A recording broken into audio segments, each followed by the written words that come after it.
Twelfth fail 2023 best cinema, 2023 top rating ഉള്ള cinema, IMDb ഒക്കെ 9.9 ഒക്കെ റേറ്റിംഗ് കൊടുത്തിട്ടുള്ള സിനിമയാണ്. ഞാൻ യൂഷ്വലി കാണാത്തൊരു ജോണറിലുള്ള സിനിമയാണ്. ബയോഗ്രഫിക്കൽ ഡ്രാമ എന്നുള്ള ജോണറിലാണ് ഈ സിനിമ വരുന്നത്. അതായത് റിയൽ ലൈഫ് സ്റ്റോറിയാണ് നമ്മൾ പറഞ്ഞു കഴിഞ്ഞാൽ. ബയോഗ്രഫി എന്നൊക്കെ നമ്മൾ കേട്ടിട്ടുണ്ടല്ലോ, ഒരാളുടെ ലൈഫ് സ്റ്റോറിയെ പറ്റിയുള്ള കഥ, അതാണ് ഈ ഒരു സിനിമ പറഞ്ഞു പോകുന്നത്. അപ്പോൾ അങ്ങനെയുള്ള സിനിമയാണ് ഞാൻ യൂഷ്വലി കാണാറില്ല. കാരണം ലാഗാണ്, ഒന്നാമത് ലാംഗ്വേജ് ഹിന്ദിയാണ്. അപ്പം നമുക്കറിയാം നല്ല ലാഗായിരിക്കും, ലെങ്ത് കാണും. അങ്ങനെ ഞാൻ കാണാത്തൊരു സാധനം. പക്ഷേ ഇതിൻ്റെ റേറ്റിംഗ് കണ്ടപ്പോൾ എനിക്ക് ഭയങ്കര ക്യൂരിയോസിറ്റി, എന്താണ് കഥ എന്ന് അറിയണമല്ലോ. ഇത്രയും റേറ്റിംഗ് കൊടുത്തിരിക്കുന്നത് എന്തിനാണെന്ന് അറിയാമല്ലോ. കാരണം എവിടെ നോക്കിയാലും റേറ്റിംഗ്, എന്ത് നോക്കിയാലും റേറ്റിംഗ് ഹയസ്റ്റ് റേറ്റിങ്ങിൽ കിടക്കുന്നു. ഹോട്ട്സ്റ്റാറിൽ നോക്കിക്കഴിഞ്ഞാൽ ഹോട്ട്സ്റ്റാർ ഇതിൻ്റെ പരസ്യം തന്നെ, അതായത് ഏറ്റവും റേറ്റിംഗ് ഉള്ള സിനിമ എന്നുള്ള രീതിയിലാണ് ആഡ് കൊടുത്തിരിക്കുന്നത്. അപ്പം ഞാനതങ്ങനെ എന്താണെന്ന് അറിയാൻ വേണ്ടി പോയി കാണുന്നു. പക്ഷേ കണ്ടു കഴിഞ്ഞപ്പോൾ കിട്ടിയൊരു എക്സ്പീരിയൻസ്, ഇൻസ്പിറേഷണൽ മൂവി എന്നൊക്കെ നമ്മൾ പറയില്ലേ, നമുക്ക് ഇൻസ്പിറേഷണൽ മൂവികളിൽ ഇങ്ങനെ എടുത്ത് ഷോക്കേസിൽ വെക്കാൻ പറ്റുന്നൊരു സിനിമ ഉണ്ടെങ്കിൽ അതാണ് ട്വൽത്ത് ഫെയിൽ. അത്രയ്ക്ക് അടിപൊളി സിനിമ. ഇതിനു മുമ്പ് ഇങ്ങനൊരു സിനിമ റിലീസായിട്ടുണ്ടോ എന്ന് ചോദിച്ചു കഴിഞ്ഞാൽ എനിക്കറിയില്ല. പക്ഷേ ഇതൊരു അടിപൊളി എക്സ്പീരിയൻസ് ആയിരുന്നു. ഒരു റിയൽ ലൈഫ് സ്റ്റോറി കൂടി ആകുമ്പം ഇത് വേറെ ലെവൽ എക്സ്പീരിയൻസ് ആണ് ഈ ഒരു സിനിമ വന്നത്. സിനിമയുടെ സ്റ്റോറി വളരെ സിമ്പിളാണ്. മനോജ് കുമാർ ശർമ്മ എന്ന് പറയുന്ന IPS ഓഫീസർ എങ്ങനെ ആ ഒരു IPS കാരനായി, അല്ലെങ്കിൽ ആ ഒരു IAS ക്ലിയർ ചെയ്തു, ആ സിവിൽ സർവീസ് എങ്ങനെ ക്ലിയർ ചെയ്തു എന്നുള്ളതാണ് ഈ സിനിമ പറഞ്ഞു പോകുന്നത്. വളരെ ബാക്ക്വേർഡായിട്ടുള്ളൊരു ഫാമിലിയിൽ നിന്ന്, അല്ലെങ്കിൽ വളരെ ബാക്ക്വേർഡായിട്ടുള്ളൊരു വില്ലേജ്, ചാമ്പൽ എന്ന് പറയുന്ന മധ്യപ്രദേശിലെ ഒരു വില്ലേജിൽ നിന്നുള്ള ഒരു 12ാം ക്ലാസ് ഒരു വട്ടം ഫെയിലായി രണ്ടാമത് എഴുതിയെടുത്ത ഒരാൾ എങ്ങനെ സിവിൽ സർവീസ് പോലെയുള്ള ഒരു വലിയ കടമ്പ എങ്ങനെ കടന്നു, അതെങ്ങനെ സാധ്യമായി എന്നുള്ളതാണ് ഈ ഒരു സിനിമ പറഞ്ഞു പോകുന്നത്. റിയൽ ലൈഫ് സ്റ്റോറി ആയതുകൊണ്ട് തന്നെ നമുക്കത് ഫീൽ ചെയ്യാൻ പറ്റും. അത് എങ്ങനെയാണ് ആ ഒരു, അതിനകത്ത് ചില മൊമെൻറ്റ്സൊക്കെ കാണുമ്പോൾ നമുക്ക് ഭയങ്കരമായിട്ട് ഓക്കെ എങ്ങനെ ഇത് സാധിച്ചു എന്ന് തോന്നില്ല, അങ്ങനെ കാണാൻ പറ്റുന്നൊരു സിനിമയാണ്. അപ്പം ഇതിനകത്ത് ഈ മനോജ് കുമാർ ശർമ്മയായാലും പുള്ളിക്കാരൻ്റെ വൈഫായിട്ടുള്ള ശ്രദ്ധ ജോഷായാലും അവരുടെ ഒരു സപ്പോർട്ട് കൂടിയുണ്ട് ഈ ഒരു സിനിമ ചെയ്യാനായിട്ട്.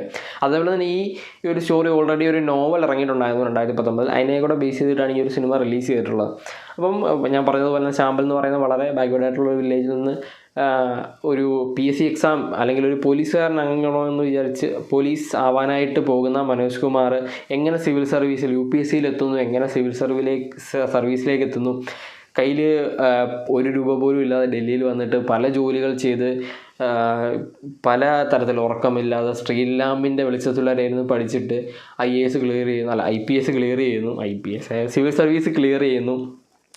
അതിൽ ഏറ്റവും വലിയ ക്രൂഷ്യൽ മൊമെൻ്റ് എന്താണെന്ന് വെച്ച് കഴിഞ്ഞാൽ ഇതിൻ്റെ ഒരു അവസാനത്തെ ഒരു ഇൻ്റർവ്യൂ സെക്ഷൻ ഉണ്ട്. ഇപ്പം പ്രിലിംസ് ക്ലിയർ ചെയ്താലും മെയിൻസ് ക്ലിയർ ചെയ്താലും ഇൻ്റർവ്യൂ എന്ന് പറയുന്നൊരു കടമയാണ് ഇതിനകത്ത് ഏറ്റവും വലുതെന്നാണ് പറയുന്നത്. ആ ഒരു സീനുണ്ട് ഇതിനകത്തെ, ആ ഒരു ക്ലൈമാക്സിലേക്ക് ചെല്ലുന്നത്. ഒരു രക്ഷയില്ലെന്ന് പറഞ്ഞു കഴിഞ്ഞാൽ നമുക്ക് ഈ എന്താണ് ഇമോഷണൽ ആവുക എന്നുള്ളൊരു സാധനം വരില്ലേ. ഓക്കെ, ഇത് ഫെയിലായി ലാസ്റ്റ് അറ്റംപ്റ്റ്, അതായത് UPSCയുടെ സിവിൽ സർവീസിൻ്റെ ലാസ്റ്റ് അറ്റംപ്റ്റിൽ എന്നിട്ട് ഫൈനലും ക്ലിയർ ചെയ്തിട്ട് അവിടെ ചെന്നിരിക്കുമ്പം ഇവർ ഫെയിൽ ചെയ്ത് കഴിഞ്ഞാൽ പോയി. അത് ഒരു ഹിന്ദി മീഡിയത്തിൽ പഠിച്ചു വന്ന ഇംഗ്ലീഷ് വലുതായിട്ട് സംസാരിക്കാൻ, അല്ലെങ്കിൽ ഇംഗ്ലീഷിനെ പറ്റി വലുതായിട്ട് അറിയാത്ത ഒരാൾ വന്നിട്ട് UPSCയുടെ ഫൈനലിസ്റ്റായിട്ട് വന്നിരിക്കുമ്പം, സിവിൽ സർവീസ് എഴുതാനായിട്ട് വന്നിരിക്കുമ്പം ഇവർ ഫെയിൽ ചെയ്ത് കഴിഞ്ഞാൽ തീർന്നു, അവിടെ തൻ്റെ സ്വപ്നം തീരുകയാണ് എന്നുള്ള രീതിയിൽ നിൽക്കുന്നു. അതേപോലെ തന്നെ സപ്പോർട്ട് ചെയ്ത, അതായത് മനോജ് കുമാറിനെ സപ്പോർട്ട് ചെയ്ത ശ്രദ്ധയായാലും, തൻ്റെ പാർട്ണർ ശ്രദ്ധയായാലും, അതേപോലെ തന്നെ ഗൗരി എന്ന് പറയുന്ന പുള്ളിക്കാരനായാലും, പിന്നെ പ്രീതം ആയാലും, അങ്ങനെ എല്ലാവരും എങ്ങനെയൊക്കെ സപ്പോർട്ട് ചെയ്തിട്ടുണ്ടോ അവരുടെ എല്ലാം സ്വപ്നം കൂടിയാണ് തകരുന്നതെന്നൊരു സിറ്റുവേഷൻ വരുന്നു. അങ്ങനെ റിസൾട്ട് വരുന്ന ദിവസം ഭയങ്കരമായിട്ട് എന്ന് വെച്ചാൽ തനിക്ക് കിട്ടില്ല എന്ന് ഉറപ്പിച്ച് പോയി നിൽക്കുന്ന ഒരു സിറ്റുവേഷനിൽ ഈ ഒരു IPS കിട്ടുകയാണെങ്കിൽ എന്തായിരിക്കും സംഭവിക്കുന്നത്, ആ ഒരു ഇമോഷണൽ മൊമെൻ്റൊക്കെ ഭയങ്കര രസകരമായിട്ട് ചെയ്തു വെച്ചിട്ടുണ്ട്. ഇതിനകത്ത് ഓരോ ക്യാരക്ടേഴ്സും വളരെ അടിപൊളിയായിട്ടാണ് ചെയ്തിരിക്കുന്നത്. അതേപോലെ തന്നെ ഇതിൻ്റെ മേക്കിങ്, ചില ഷോട്ട്സൊക്കെ, അതായത് ഈ മനോജ് കുമാറിൻ്റെ പൈസ എല്ലാം അടിച്ചുകൊണ്ട് പോകുന്നൊരു സീനാണ്. അത് കഴിഞ്ഞിട്ട് മനോജ് കുമാറിൻ്റെ ഇമോഷണൽ സീനൊക്കെ കാണിക്കുന്നത് അതിമനോഹരമായിട്ട് കാണിച്ചു പോകുന്നു. ഒരു കുഞ്ഞു സിനിമയാണെങ്കിലും, ഒരു ബയോഗ്രഫിക്കൽ ഡ്രാമയാണെങ്കിലും ഈ ഒരു സിനിമ നമ്മളൊരു ഫാൻറ്റസി സിനിമയൊക്കെ കാണുന്ന ഒരു ഫീലോട് കൂടി കാണാൻ പറ്റും. ഇൻസ്പിറേഷൻ വേണമെന്ന് ആഗ്രഹമുള്ളവർ ഈ ഒരു സിനിമ കണ്ടാൽ മാത്രം മതി. അത്രയ്ക്ക് ഇൻസ്പിറേഷൻ ഉള്ളൊരു സിനിമയാണ്. പ്രത്യേകിച്ചും ലൈഫിൽ എങ്ങും എത്തില്ല എന്നുള്ള ഒരു സിറ്റുവേഷനിൽ നിന്ന് സിവിൽ സർവീസ് ക്ലിയർ ചെയ്യുക, ഒരു വലിയ ലൈഫ് ഉണ്ടാക്കിയെടുക്കുക എന്നൊക്കെ പറയുന്നത് അത്രയും വലിയൊരു സാധനം 3 അറ്റംപ്റ്റിൽ നേടിയെടുത്ത ഒരാളാണ് മനോജ് കുമാർ ശർമ്മ. അപ്പം പുള്ളിക്കാരൻ്റെ അത്രയും ലൈഫിൻ്റെ അത്രയും ഇൻസ്പിറേഷൻ വേറെ ആർക്കും തരാൻ പറ്റുമെന്ന് എനിക്ക് തോന്നുന്നില്ല. അതുകൊണ്ട് തന്നെയായിരിക്കും ഈ ഒരു സിനിമയ്ക്ക് ഇത്ര റേറ്റിംഗ് വന്നതും. അത് സിനിമ അങ്ങനെ 1 തവണയോ 2 തവണയോ കണ്ടാലും നമുക്ക് ഇത് കാണാൻ പറ്റും. കാരണം അത്രയ്ക്ക് ഇൻസ്പയറിംഗ് ആയിട്ടുള്ളൊരു സിനിമയാണ്. പുള്ളിക്കാരൻ ആ ഒരു പഠിക്കുന്ന രീതികളും, ഇപ്പം ആദ്യം പ്രിലിംസ് എഴുതും പാസ്സാവില്ല, പിന്നെ പ്രിലിംസ് പാസ്സാവും, മെയിൻസ് പാസ്സാവില്ല, വീണ്ടും പോയി മെയിൻസ് പാസ്സാവില്ല, അവസാനത്തെ അറ്റംപ്റ്റിൽ മെയിൻസ് പാസ്സാവും. പക്ഷേ ഇൻ്റർവ്യൂ എന്നുള്ളൊരു സാധനത്തിലേക്ക് വരുമ്പോൾ ഉള്ള ഇമോഷണൽ ഡ്രാമയുണ്ടല്ലോ, അത് ഗംഭീരമായിട്ട് ചെയ്തിട്ടുണ്ട്. അതേപോലെ തന്നെ ഈ ഒരു ലോവർ അല്ലെങ്കിൽ വളരെ ബാക്ക് വേർഡായിട്ട് വന്നിട്ടുള്ള ഒരാൾ ഈ ശ്രദ്ധ എന്ന് പറയുന്ന പെൺകുട്ടിയായിട്ടുള്ളൊരു റിലേഷനൊക്കെ വരുമ്പോഴത്തേക്ക് അതൊക്കെ ഭയങ്കര കടമ്പകൾ കടന്ന് വന്ന ഒരാളാണ്.